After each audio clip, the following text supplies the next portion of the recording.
हरिद्वार में पालिका अध्यक्ष के खिलाफ राज्यपाल को ज्ञापन सौंपने निकले सभासद। काफिला रोकने पर पुलिस ने तीखी नोकझोंक की। एएसपी सदर को ज्ञापन सौंप भ्रष्टाचार का लगाया आरोप। अलीगढ़ के कौड़ियागंज गौशाला में गायों की मौत पर हंगामा। स्थानीय लोगों का जिला प्रशासन पर लापरवाही का आरोप। विरोध प्रदर्शन कर जताया आक्रोश।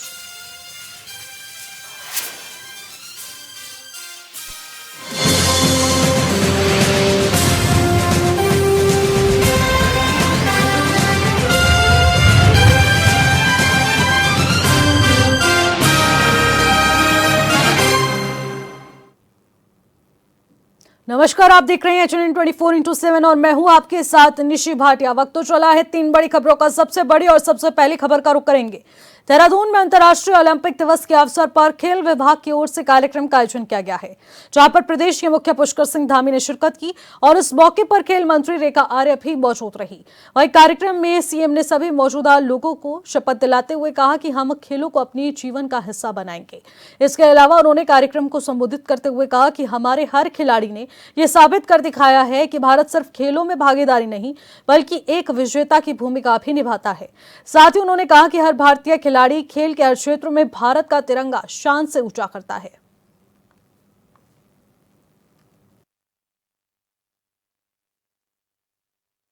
किसी देश में खेल का इकोसिस्टम कितना बेहतर है, कौन सा देश कैसा प्रदर्शन कर रहा है, इसका पता ओलंपिक में उस देश की तरफ से क्वालिफाई करने वाले खिलाड़ियों की संख्या से पता चलता है कि उनका मानक क्या है। 2012 में लंदन में हुए ओलंपिक के लिए भारत के 83 एथलीटों ने क्वालिफाई किया था, परंतु आदरणीय मोदी जी के नेतृत्व वाली सरकार में हुए 2 ओलंपिक, रियो दी जेनेरियो 2016 और टोक्यो 2020 ओलंपिक के लिए क्रमशः 117 और 126 खिलाड़ियों ने क्वालिफाई किया है। ये आंकड़े बताते हैं। इतना ही नहीं, वर्ष 2023 में चीन में संपन्न हुए एशियाई खेलों में भारतीय खिलाड़ियों ने रिकॉर्ड 107 पदक जीतकर अपना सर्वश्रेष्ठ प्रदर्शन किया।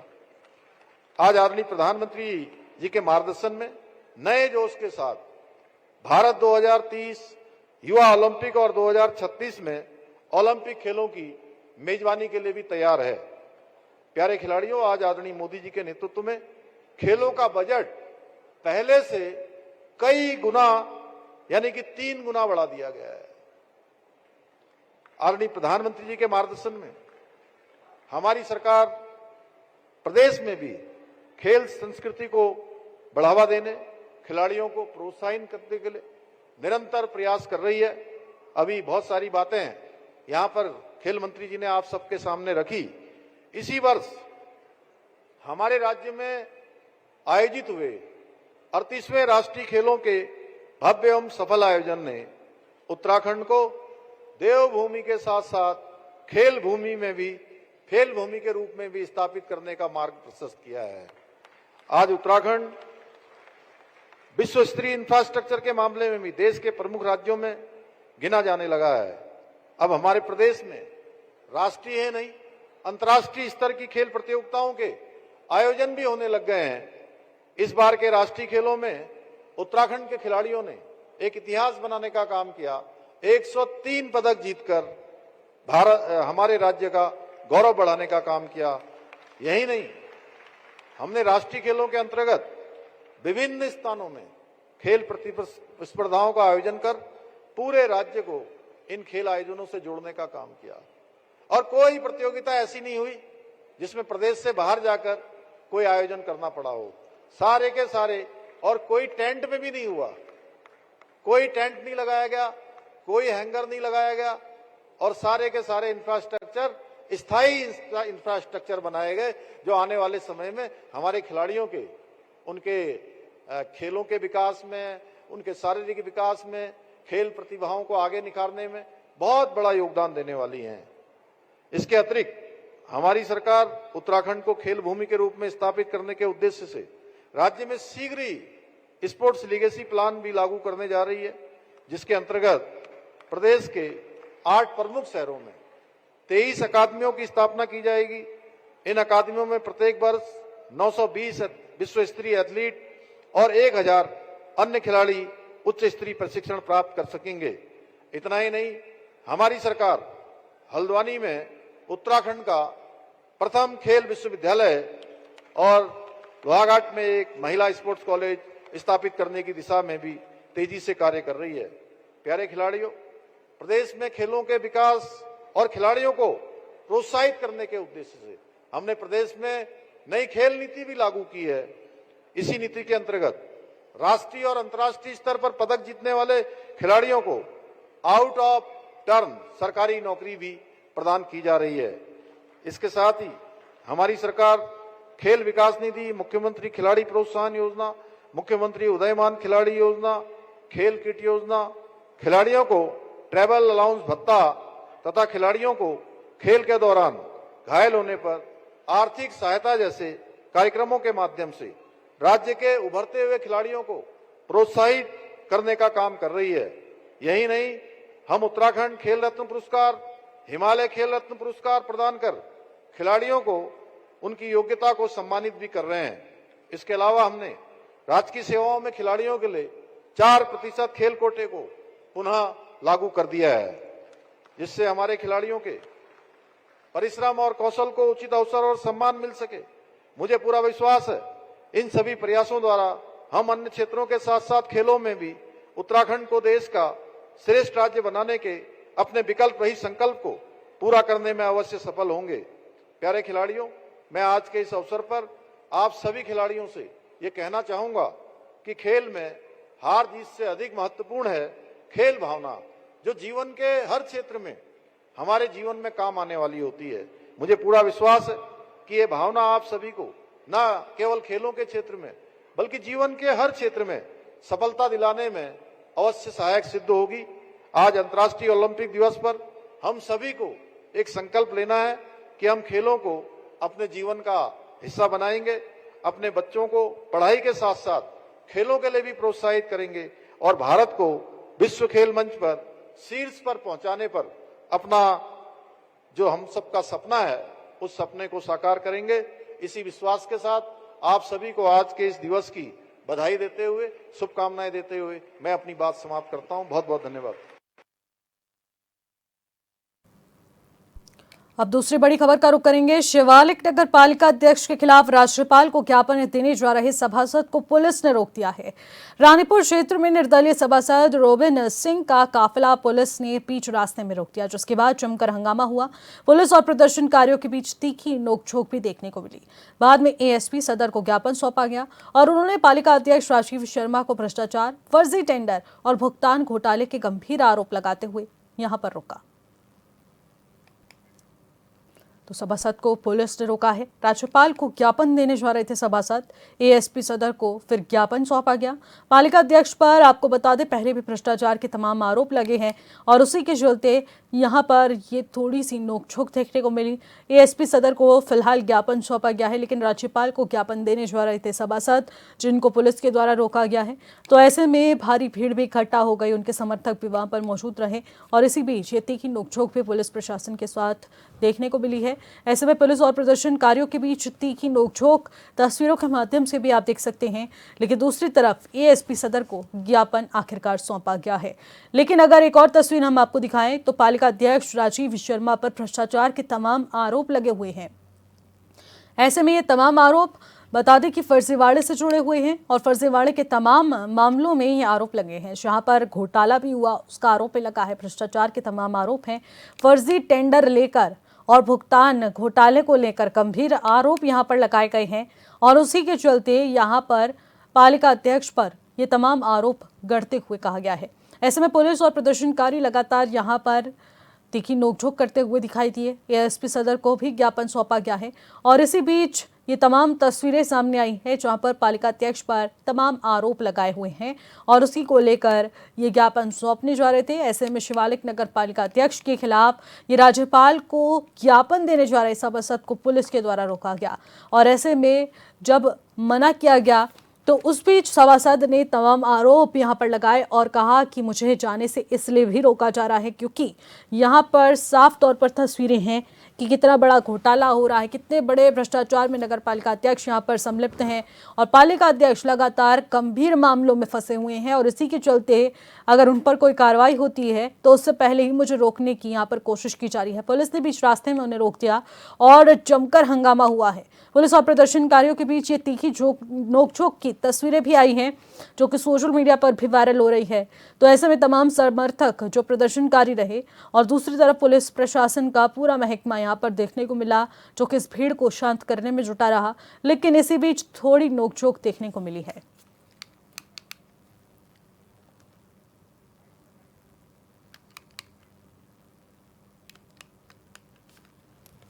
इसी खबर पर ज्यादा जानकारी के साथ मनोज कश्यप हमारे संवाददाता सीधे हमारे साथ लाइव जुड़ चुके हैं। मनोज, सभासद को पुलिस के द्वारा रोका गया है और उसके बाद जो तस्वीरें आई है उसमें प्रशासन और प्रदर्शनकारियों के बीच नोकझोंक भी देखने को मिली। आखिरकार पूरा मामला क्या है? बिल्कुल देखिए, निश्चित नगर पालिका शिवाजी नगर का एक जो विवाद है वो थमने का नाम नहीं ले रहा है। हालांकि ये ताजा विवाद नहीं है। जब नगर पालिका चुनाव हुए थे उसी समय से इस विवाद को उठाया गया था। यहाँ पे जो नगर पालिका अध्यक्ष है राजीव शर्मा, उसके ऊपर कई गंभीर आरोप लगाए गए हैं। जब चुनाव हुआ था उस समय उनके शीश महल की जो है चर्चाएं तेज हो गई थी। यहाँ पे कुछ पार्षद थे जो पार्षद के चुनाव भी लड़ रहे थे। उन प्रत्याशियों ने यहाँ पे सबसे पहले इस मांग को उठाया था कि यहाँ पे जो राजीव शर्मा का जो नया मकान बनाया है जिसको इन्होंने शीश महल का नाम दिया है उसकी जांच होनी चाहिए। आखिरकार इतना बड़ा जो शीश महल उनके किया हुआ है उसका जो पूरा पैसा है वो कहाँ से उसमें लगाया गया और साथ ही साथ उनकी आय की भी यहाँ पे मांग की गई थी। इसी को लेके आज जो वार्ड नंबर 7 के जो पार्षद है उनके द्वारा एक धरना प्रदर्शन किया जा रहा था। इसके बाद यहाँ पे उन्होंने एक ज्ञापन भी लिखा था। जो ज्ञापन उत्तराखंड के राज्यपाल के नाम था उसको सौंपने के लिए जब वो हरिद्वार से निकले तो यहाँ पर हरिद्वार की जो पुलिस के द्वारा उनको रोका गया। इस समय उनमें तीखी नोकझोंक भी देखने को मिली क्योंकि यहाँ पे ज्ञापन में कई तरह के आरोप लगाए गए थे। यहाँ पे लगातार जो प्रदर्शनकारी थे वो प्रदर्शन करते थे जो है हरिद्वार से देहरादून की ओर कूच कर रहे थे, लेकिन ऐसे में रानीपुर कोतवाली क्षेत्र में उनको रोक दिया गया। यहाँ पे जो एएसपी जितेंद्र मेहरा वो मौके पर पहुंचे, उन्होंने प्रदर्शनकारियों को जो है शांत भी कराया और साथ साथ जो उनका ज्ञापन था वो अपने पास में लेकर रखे। उन्होंने कहा है कि ये ज्ञापन राज्यपाल को भेजने की जिम्मेदारी अब जो है पुलिस प्रशासन की, क्योंकि पुलिस प्रशासन को ज्ञापन सौंपा गया है। उस ज्ञापन के अंदर कई अहम बातें लिखी गई थी। इसमें यहाँ पे शीश महल का जिक्र करते हुए कई भ्रष्टाचार के आरोप लगाए गए थे। इतने नहीं, जो विकास कार्य नगर पालिका शिवाजी नगर क्षेत्र में वहां पर चाहे वो स्ट्रीट लाइट का काम हो या फिर नाले नालियों की सफाई का काम हो या फिर इससे अलग जो तमाम कार्य नगर पालिका क्षेत्र में उसका काम हो, तो उसको लेके यहाँ पे फर्जी टेंडर जैसी बात भी कही गई है। यहाँ पे जो वार्ड नंबर 7 के पार्षद रोबिन उनके द्वारा आरोप लगाया गया है कि लगातार यहाँ पे राजीव शर्मा के द्वारा जो नगर पालिका अध्यक्ष से भ्रष्टाचार किया जा रहा है, लगातार इसके मामले की जांच कर रहे हैं। हालांकि अब ज्ञापन जो है राज्यपाल के नाम लिखा गया, यहाँ पे पूरे मामले की जांच की मांग की जा रही है। हालांकि अब देखने वाली बात ये होगी डीसी की कब तक इस मामले की जांच की जाएगी। लगातार चुनाव के समय से ही इस मामले को उठाया जा रहा है। जी बिल्कुल मनोज, पालिका अध्यक्ष पर जो तमाम भ्रष्टाचार के आरोप लग रहे हैं जिसमें घोटाले से जुड़े हुए मामलों से भी उन्हें जोड़ा जा रहा है, आखिरकार इस पूरे प्रकरण पर कितनी सच्चाई है? जो ज्ञापन सौंपे जा रहे हैं, जो आरोप लग रहे हैं, वो कितने सच हैं?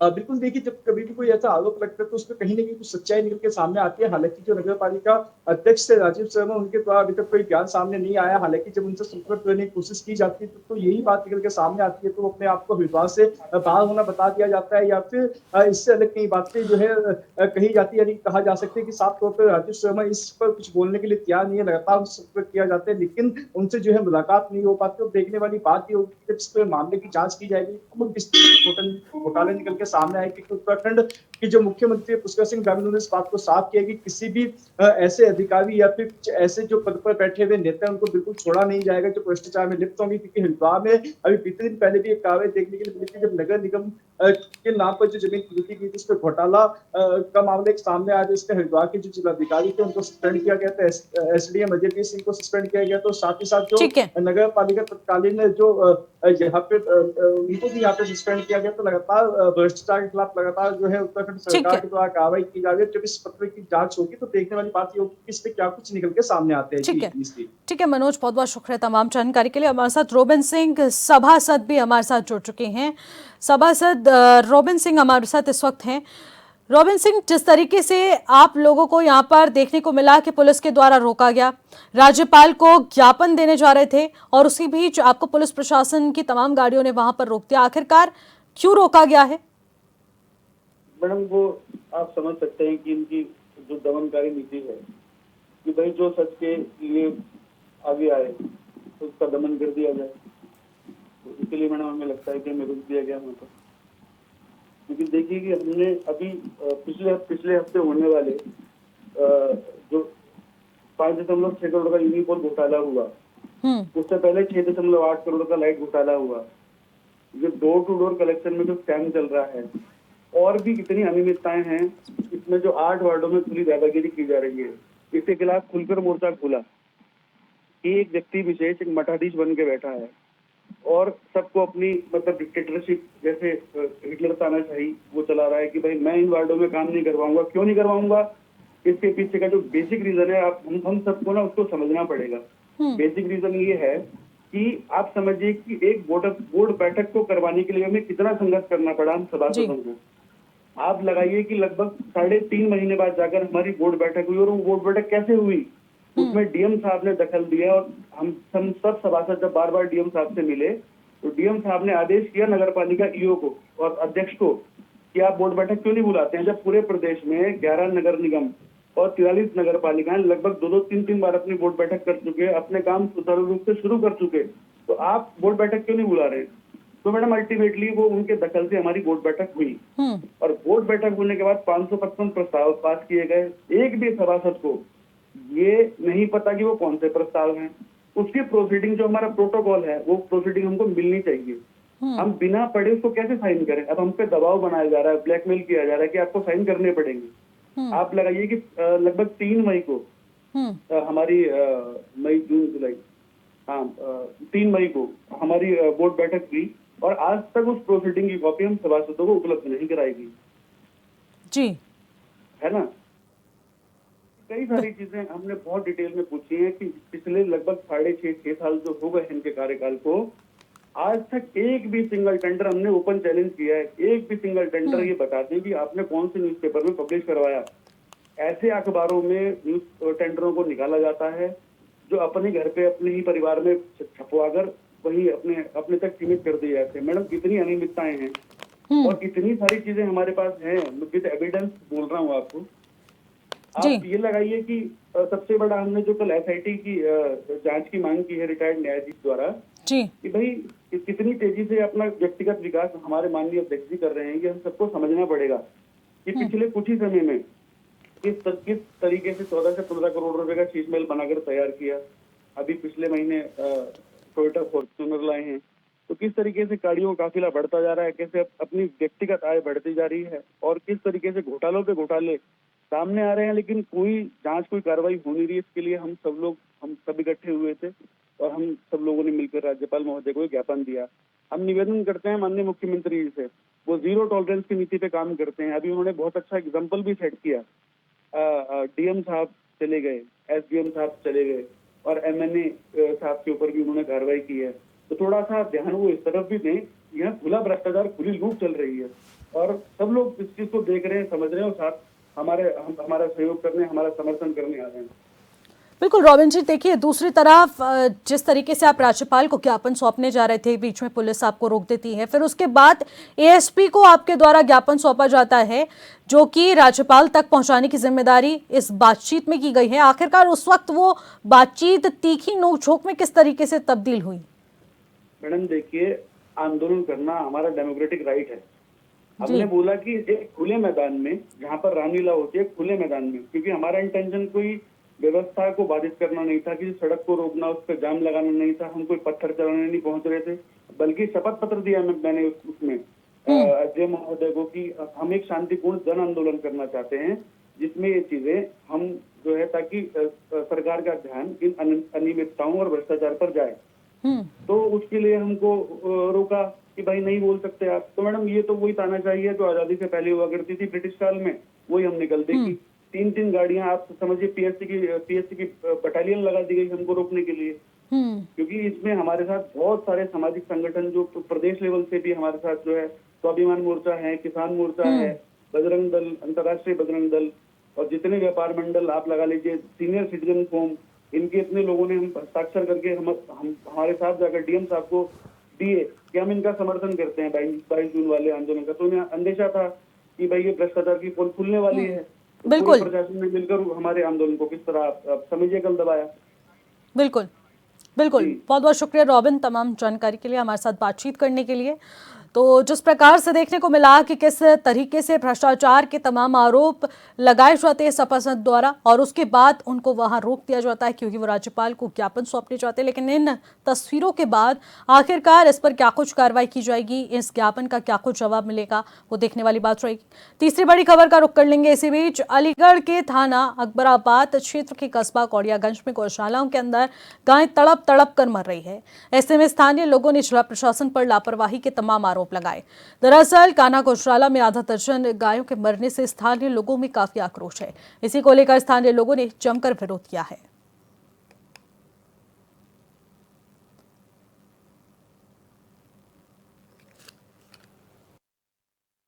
क्या नाम है? विनय वासनी और बिट्टू। आज क्या हुआ गौशाला? भाजपा में कौन से पद पे हैं आप? मंडल अध्यक्ष भाजपा युवा मोर्चा से। अच्छा, क्या मामला है यहाँ गौशाला? कहाँ की गौशाला है? ये कस्बा कौड़ियागंज की गौशाला है जो करोड़ों रुपए से बनी हुई गौशाला है। इसमें जो गाय जो अपनी अंतिम सांसें गिन रही हैं, कई गाय की मौत हो चुकी है। यहाँ के जो चेयरमैन और यहाँ जो डॉक्टरों की टीम है जो है अपनी मनमानी तरीके से करते हैं। अगर गाय दूध देती है तो उनको अगर जो चारा खिलाया जा रहा है, बाकी जो गाय दूध नहीं देती हैं उनको मरणासन अवस्था में छोड़ दिया जाता है। कितनी गाय हैं अभी अब तक?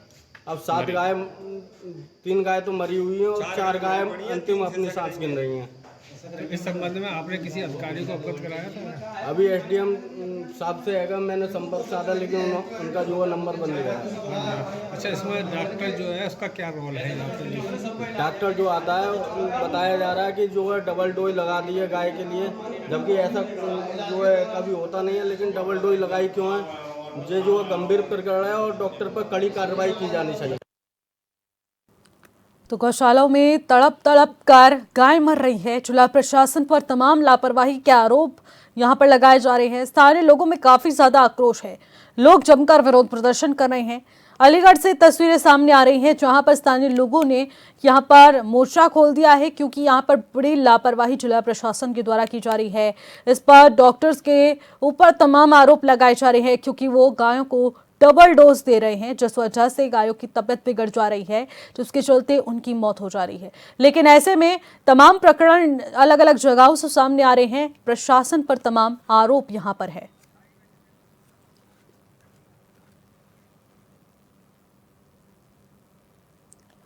इसी खबर पर ज्यादा जानकारी के साथ जितेंद्र गुप्ता हमारे संवाददाता सीधे हमारे साथ लाइव जुड़ चुके हैं। जितेंद्र, गौशालाओं में तड़प तड़प कर गाय मर रही है, जिला प्रशासन पर तमाम लापरवाही के आरोप लग रहे हैं। आखिरकार वो तमाम आरोप कौन से हैं? आखिरकार कौन कौन अधिकारी इसमें सम्मिलित है? अलीगढ़ के थाना अकबराबाद क्षेत्र के कौड़ियागंज नगर पंचायत थाना गौशाला के अंदर कई गायों की मरने की खबर के बाद वहां के जो स्थानीय निवासी हैं वहां पहुंचे और द्वारा मामले को उठाया गया है।